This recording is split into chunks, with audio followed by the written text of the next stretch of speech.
ہم زبان سے تانے دیتے ہیں لوگوں کو، ان کی عیب جوئی کرتے ہیں، اس کی ممانعت کی گئی ہے۔ اسی طرح سے اگلی ہی آیت میں ہے، اور ایک دوسرے کی غیبت نہ کرو۔ کیا تم میں سے کوئی اس بات کو پسند کرے گا کہ وہ اپنے مردہ بھائی کا گوشت کھائے؟ تم اس سے کراہت کرو گے۔ تو اب ہمیں کیسے سمجھایا جا رہا ہے کہ غیبت کرنی کیسے ہے؟ بالکل ایسے ہی جیسے کوئی اپنے مردہ بھائی کا گوشت کھاتا ہے، تو obviously وہ تو کوئی بھی کھانا نہیں چاہے گا۔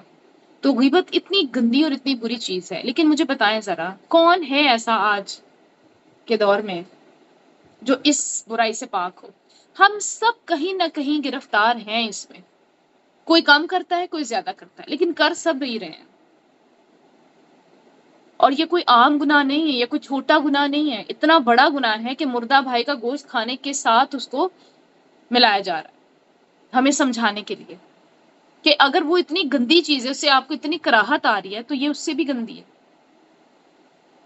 اللہ تعالیٰ ہم سب کو غیبت سے بچائے، کیونکہ یہ تو بہت ہی کامن ہو گیا ہے۔ آپ بہن بھائی اکٹھے ہو جائیں، آپ دوست احباب اکٹھے ہو جائیں، آپ اپنے بزنس میں اکٹھے ہو جائیں، یا پھر آپ اگر کہیں بھی جاب کریں، ایون کہ اسلامک انسٹیٹیوشنز میں دیکھا جاتا ہے، ایک ٹیچر قرآن کی ہی ہے اور دوسری قرآن کی ہی ٹیچر کی برائیاں کری ہوتی ہیں، اللہ تعالیٰ معاف کرے۔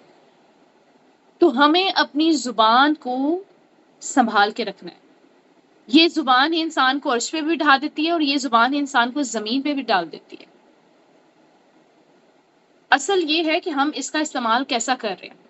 زبان کی تو ہلاکتیں بہت زیادہ، اس پر تو پوری ایک بک ہے، اور جب وہ ہم اس میں موجود احادیث پڑھتے ہیں، اللہ اکبر، رونگٹے کھڑے ہو جاتے ہیں، اور بار بار سن کے یہی لگ رہا ہوتا ہے یہ بھی میرے اندر ہے، یہ بھی میرے اندر ہے۔ اگر انسان سیلف انالیسس کرے نا تو اسے آئینہ دکھ جاتا ہے، لیکن اگر ہم چھپتے رہے کہ نہیں یہ ایپ فلاں میں ہے، فلاں میں ہے، فلاں میں ہے، تو ہم اپنی تربیت نہیں کر سکتے، ہم کبھی اپنا تزکیہ نہیں کر سکتے۔ اپنے تزکیے کے لیے، اپنی صفائی کے لیے پہلے یہ ایکسیپٹ کرنا پڑے گا کہ ہم گندے ہیں۔ اگر ہم ایکسیپٹ ہی نہیں کر رہے ہیں کہ ہم گندے ہیں، نہیں نہیں ہم تو ایسے نہیں ہیں، فلاں گندا ہے، تو پھر ہم کیا ہی صاف کریں گے اپنے آپ کو، کیونکہ تو ہم تو پہلے ہی اپنے آپ کو صاف ستھرے سمجھ رہے ہیں۔ اللہ تعالیٰ ہمیں تمام برائیوں گناہوں کو چھوڑنے کا حکم دیتے ہیں۔ یہی کہا گیا نا، مہاجر کون ہوتا ہے؟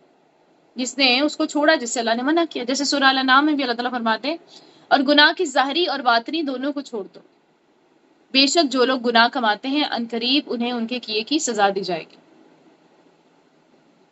تو سزا تو ملے گی، اس لیے ہمیں ہر وہ کام کرنا ہے جو ہمارے رب کو پسند ہے، جس کا حکم دیا ہے، جس سے منع کیا اسے چھوڑ دیں، بہترین ہجرت ہے۔ اور سب سے پہلے جیسے ہم نے ذکر کیا، زبان کی حفاظت انتہائی ہے ہمیں۔ آپ صلی اللہ علیہ وسلم نے فرمایا کہ جو شخص مجھے اپنے دو جبڑوں کے درمیان والی چیز یعنی زبان اور دو ٹانگوں کے درمیان والی چیز یعنی شرمگاہ کی ضمانت دے دے، میں اس کے لیے جنت کی ضمانت دیتا ہوں۔ سبحان اللہ، اتنی اہم چیز ہے، جنت کی ضمانت مل رہی ہے اگر ہم اس زبان کی حفاظت کریں، اس کی ضمانت دے دیں۔ آپ صلی اللہ علیہ وسلم نے فرمایا کہ ہر آدمی کی انتہائی بابرکت اور انتہائی منحوس چیز اس کی زبان ہی ہے، ٹھیک؟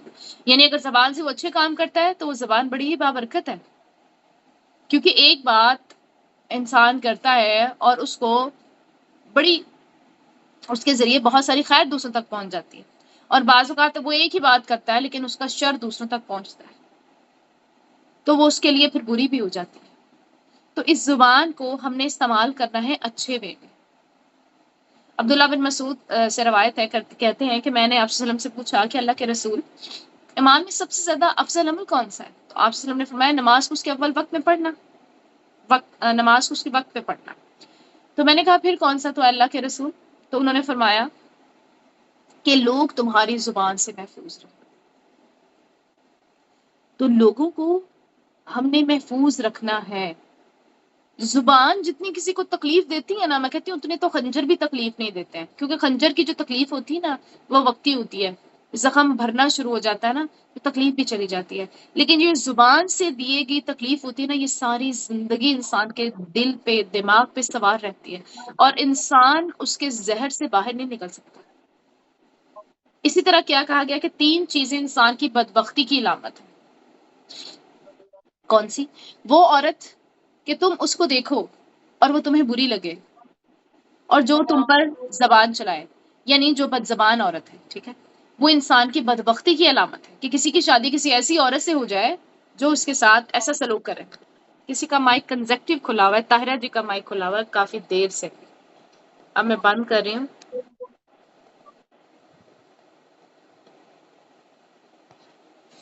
اعوذ باللہ من الشیطان الرجیم۔ تو ہم بات کر رہے تھے کہ کسی انسان کی شادی کسی ایک ایسی عورت کے ساتھ ہو جائے جو زبان دراز ہو، تو اس کا کیا ہی حال ہوگا، اس کی اچھی خاصی زندگی کو وہ جہنم بنا کے رکھ دے گی۔ اور ویسے بھی یاد رکھیں کہ یہ زبان سے کسی کو اذیت دینا جہنم کو واجب کرنے والا بھی عمل ہے، یعنی اس کی سزا کوئی معمولی سزا نہیں ہے، بڑی سخت سزا ہے۔ ابو ہریرہ رضی اللہ تعالیٰ عنہ سے روایت ہے، وہ کہتے ہیں کہ ایک آدمی نے عرض کیا، یا رسول اللہ صلی اللہ علیہ وسلم، فلاں عورت کثرت سے نماز، روزہ اور صدقہ میں مشہور ہے، یعنی اس کی باتیں بہت ہیں، لیکن وہ اپنی زبان سے اپنے پڑوسیوں کو ستاتی ہے۔ آپ نے فرمایا وہ جہنمی ہے۔ اللہ اکبر۔ پھر اس نے کہا، یا رسول اللہ، فلاں عورت نماز، روزہ، صدقے کی کمی میں مشہور ہے، اور وہ صرف پنیر کے چند ٹکڑے ہی صدقہ کرتی ہے، لیکن اپنی زبان سے اپنی پڑوسیوں کو ستاتی نہیں ہے، تو آپ نے فرمایا وہ جنتی ہے۔ اللہ اکبر۔ تو آپ خود دیکھیں، یعنی کبھی انسان کی عبادات یعنی نفلی عبادات کم ہوتی ہے، فرض میں تو چھوٹ نہیں ہے نا، فرض تو آپ نے پورے کرنے ہیں۔ اب یہ نہیں ہے کہ آپ میری اس بات کو یہ سمجھیں کہ اب ہم نماز کی بات ہے تو چلو فرض نماز ہی چھوڑ دیتے ہیں، نہیں، جو چیزیں فرض ہیں، نماز، روزہ، زکوٰۃ، حج، یہ جو مین فرض چیزیں نا، ان کے علاوہ اگر کوئی ایکسٹرا صدقہ کرتا ہے، کوئی ایکسٹرا روزے رکھ رہا ہے، کوئی ایکسٹرا نوافل پڑھ رہا ہے، ٹھیک ہے، تو ایسا انسان اگر یہ سب کر رہا ہے لیکن دوسروں کو اپنی زبان کے شر سے محفوظ نہیں رکھ پاتا، ان کو تنگ ہی کرتا ہے، تو پھر وہ باتیں بھی اس کے کام نہیں آئیں گی۔ کیا کہا جا رہا ہے؟ وہ جنتی ہے اور دوسرے کو جہنمی کہا جا رہا ہے۔ تو بہرحال نفلی عبادات کا کم ہونا، تو اس صورت میں اگر انسان زبان سے کسی کو تکلیف نہیں دیتا، ٹھیک ہے، تو پھر اس کا درجہ انشاءاللہ عز و جل بلند ہوگا۔ اب جیسے ہم نے آگے پڑھا افضل ہجرت کے بارے میں، افضل ہجرت یہ کہ ان تمام باتوں کو چھوڑ دیا جائے جن کو ہمارا رب ناپسند کرتا ہے، ٹھیک ہے۔ کون کون سی باتیں ہیں؟ جیسے کوئی کسی کو اذیت دے، کوئی کسی کو مارے، کوئی تشدد کرے، کوئی ہاتھ سے مارے، یا جیسے کسی کے ہاتھ میں کوئی چھری ہو، تلوار ہو، کسی بھی ذریعے سے اس کو تکلیف دے، اس کو دھکا دے دے، ٹھیک ہے، جیسے دھکا دے دیتے ہیں لوگ اکثر، یا کسی کے بارے میں کوئی غلط چیز ہاتھوں سے لکھ دے، ٹائپ کر دے۔ آج کل میسیجز کیسے کیسے آتے ہیں، ایک دوسرے پہ الزام تراشی کے، ٹھیک ہے، گوسپس چل رہی ہوتی ہیں، لکھنے ہمارے ہاتھ استعمال ہو رہے ہوتے ہیں نا میسج میں، ایک دوسرے کے خلاف ہم کوئی نہ کوئی ایسا ایب لگاتے ہیں جو اس کے اندر ہوتا ہی نہیں ہے، اس کو کسی نہ کسی کے ساتھ، ایسے انسان کے ساتھ اس کا اسکینڈل بنا دیتے ہیں بیچارے کا یا بیچاری کا، جس کا اس کے ساتھ کوئی تعلق ہی نہیں ہوتا ہے۔ تو یہ سارے کام ہاتھوں سے ہو رہے ہیں، تو ہم ہاتھوں سے دوسروں کو تکلیف دیتے ہیں۔ حضرت عائشہ رضی اللہ تعالیٰ سے مروی ہے، وہ کہتی ہیں کہ رسول اللہ صلی اللہ علیہ وسلم نے کبھی کسی کو اپنی ذات کے لیے اپنے ہاتھ سے نہیں مارا، نہ عورت کو نہ ہی خادم کو۔ اور ہمارے ہاں عورتوں کا کیا حشر ہو رہا ہے؟ اب تو خیر عورتیں بھی پورے پورے جواب دیتی ہیں، پہلے تو مار سہ جاتی تھی، ابھی بھی بہت سارے ایسے طبقات ہیں جس میں سہ جاتی ہیں۔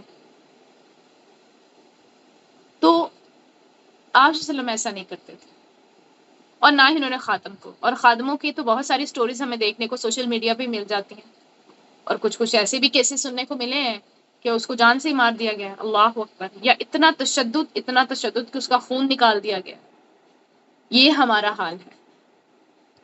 کیسے ہم عمل کر رہے ہیں اس حدیث پہ؟ ہم تو بالکل بھی نہیں کر رہے۔ ایسے انسان جتنی مرضی نیکیاں کما لے، وہ ہے مفلس ہی، پھر حدیث سے پتہ چلتا ہے۔ آپ صلی اللہ علیہ وسلم نے فرمایا، کیا تم جانتے ہو کہ مفلس کون ہے؟ تو صحابہ کرام نے عرض کیا، ہم میں مفلس وہ آدمی ہے جس کے پاس درہم اور مال و اسباب نہ ہو۔